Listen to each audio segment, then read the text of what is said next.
topics. We're actually going to give you 10, what we're calling Congress maximisers from eHealthcare Professional Insights. So when you look at the online conversation of healthcare professionals, we're going to show you 10 ways you can use that to get the best value for money from your Congress budget. Yeah.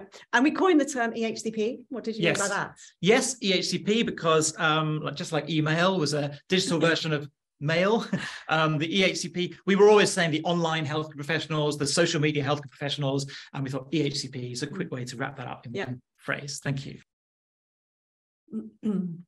Let's take a look at this sort of timeline. If you think about, you saw the chart we showed earlier with health professional conversation, and if this was a typical Congress event, this might be the conversation that we see in that therapy area across that sort of timeline. And so we might think, up to 1 year prior to Congress, there may be this kind of preparing for Congress sort of timeline. And you might be thinking about what should we really be investing in? During the Congress itself, suddenly it's all go, isn't it? And it's quite a stressful, high action time, meaningful live engagement, seeing how our health professionals responding to what we're sharing, what questions are they asking. And then after the Congress, how often does what you learn at the Congress feed into the work that you do in follow-up? And there's a lot of opportunity to see how's the health professional voice changing as a result of the Congress for an ongoing period. And also, has what you did at the Congress moved the needle? Has it changed the conversation? Has the conversation in your area changed in the year after the Congress from how it was before the Congress? Yeah.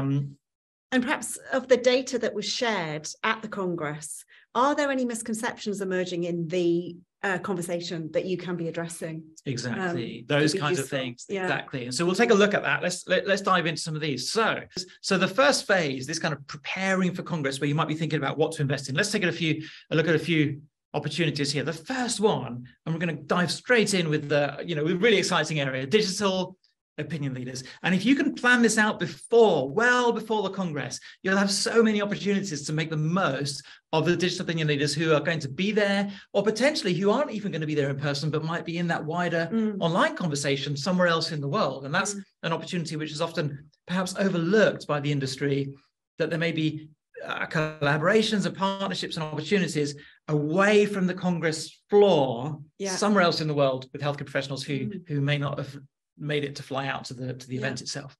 This particular digital opinion leader, Matteo Lambertini in Genoa, as an oncologist, and you see his activity during Congress meetings is hugely spiking. So this is he's got quite an extreme Congress activity. He's obviously active day to day, generally speaking about relevant topics around oncology. But what's interesting here, the two lines on this chart show when he posts, and they also show when others mention him. And so the orange line is slightly larger than the blue line. This is quite a strong digital opinion leader, because people are talking about him even more than he's talking himself. You can imagine the opposite, where somebody talks loads, but no one talks about them. But this is a measure of influence. Are healthcare professionals talking about this individual? Yes, very much so. And very much so at ESMO Breast, at ESMO, at ASCO, at these Congress events. Healthcare professionals are talking about him, and he's posting actively. Yeah, he's likely to be really trusted. That's what we're seeing. So if you're turning up at ASCO, this is somebody, if he's in your space, that you may well want to be aware of, potentially be partnering with, certainly be activating, being aware. What are the channels that he likes to use? What kind of media does he like to use? And that takes us on to potentially some of our other kind of pre-Congress planning opportunities. When you listen to the online healthcare professional conversation, you can discover what healthcare professionals want to know, so that you can develop relevant Congress messaging. This particular chart is comparing a couple of companies actually in the HIV space. And what we've done here is we've shown what sort of percentage of the company's content relates to a particular topic, and what is the percentage of the healthcare professional posts mentioning those topics. So the topics that are closest to this middle line show that there's a kind of equal level of interest, if you like, overall, proportionately, between the healthcare professionals and the individual. This has been a very useful chart, a model to use for aligning messages between healthcare professionals and organizations. We've used it in the NGO sector and really valuable in the pharma sector. So we see that one particular company has talked a lot about ending the HIV epidemic, but healthcare professionals don't really talk in those terms. But HCPs are talking about, and here's one which is actually arguably closer to the line, gender equality. So both companies are talking about gender equality in just over 10% of their content. HCPs are talking about it almost 20% of their content. And maybe there's an opportunity for those companies to talk a little bit more about gender equality. This is about the, Mary, you talked about it as an Uber issue. One of those things that it doesn't relate necessarily to a piece of data or treatment, but an issue which is underlying, which doctors really care about. Yeah, and which it might be easier than some other topics to build a partnership around.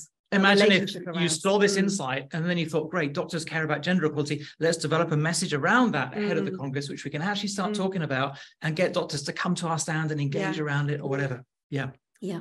And then how are they going to engage? The other thing you can learn about well before, when you're in that stage of 6, 9, 12 months before the Congress, what media types do online health professionals prefer? And particularly those who are in your therapy area, those who are talking about, those who've been to the Congress that you are interested in. So here we can see during ASCO GU 22, how many were using hashtags? Lots of them. How many were mentioning another account? How many of them posted an image? And you see the image there is, there's quite a lot actually that were sharing image. Visual posts during Congress can be really, really, rapidly shared and very interactive. Yeah, I was quite surprised that the video posts was such a small number.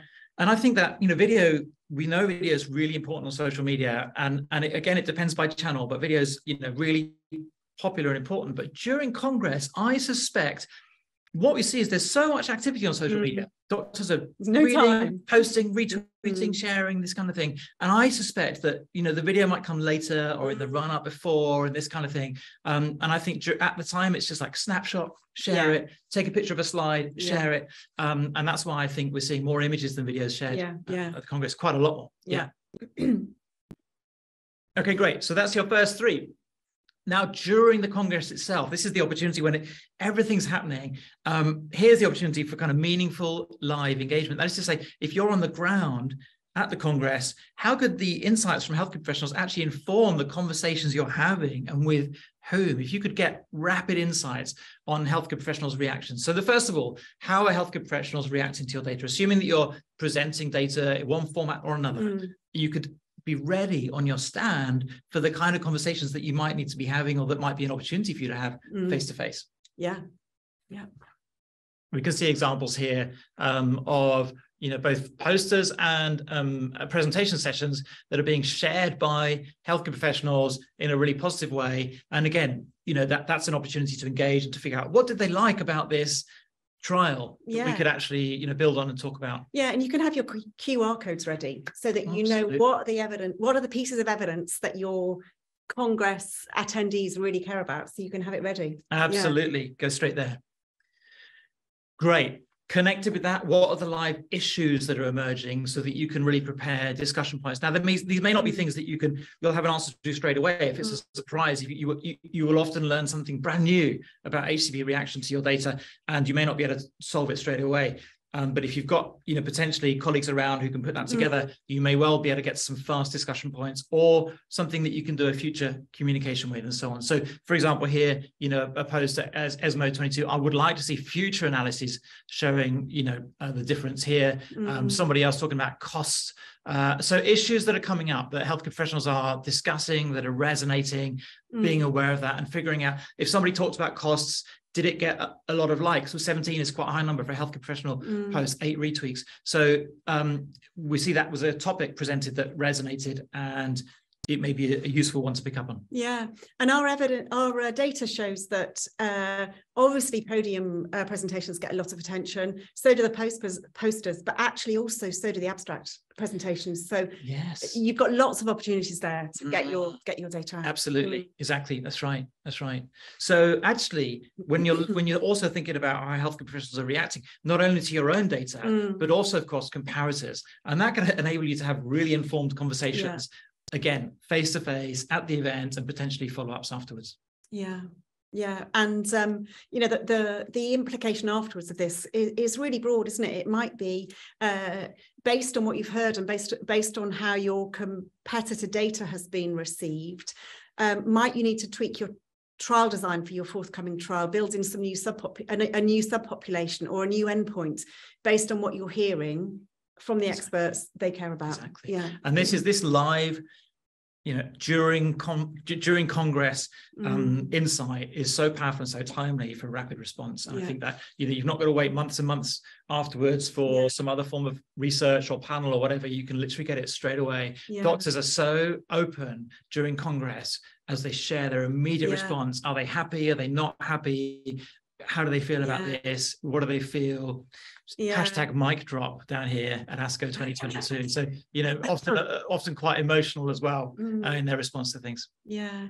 And we know that some of the industry are going paper free at congresses. They're just taking the electronic access to their data. And I wonder if making that choice actually forces and encourages the really live, quick response to the conversation that's going on at the Congress. I think so too, actually. That's right, because everything is just there available. They pick it up on their mobile. Exactly right. Definitely.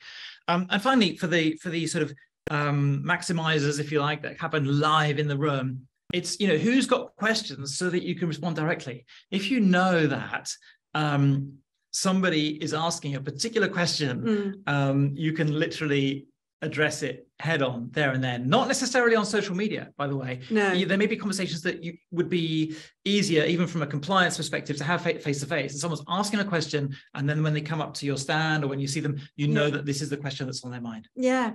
And can you elaborate a little bit on what is possible in terms of reacting to a tweet? Great. Yeah. Do you know, this whole thing of we've seen over the years in pharmaceutical companies, this sense of can we actually engage on social media? Can we do this? And we've seen such a wide range of different sorts of behaviors applied, some, erring on the side of, extreme compliance, and some very kind of free out there, engaging and responding. And so firstly, every company needs to work out what's its own application of the code of practice. In the UK, the PMCPA has just recently, finally, I should say, a long awaited released updated guidance on pharmaceutical companies using social media to engage. But even so, it needs applying within your own company and working out what's practical and what isn't.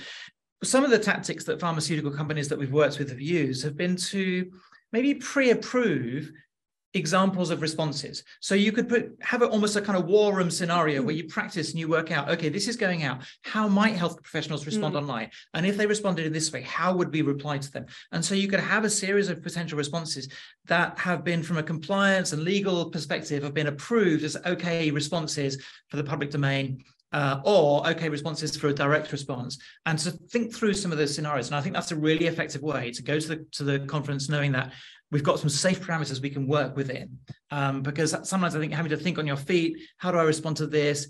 Is that compliant? Can I get that? Can be challenging. Yeah, great, thank you.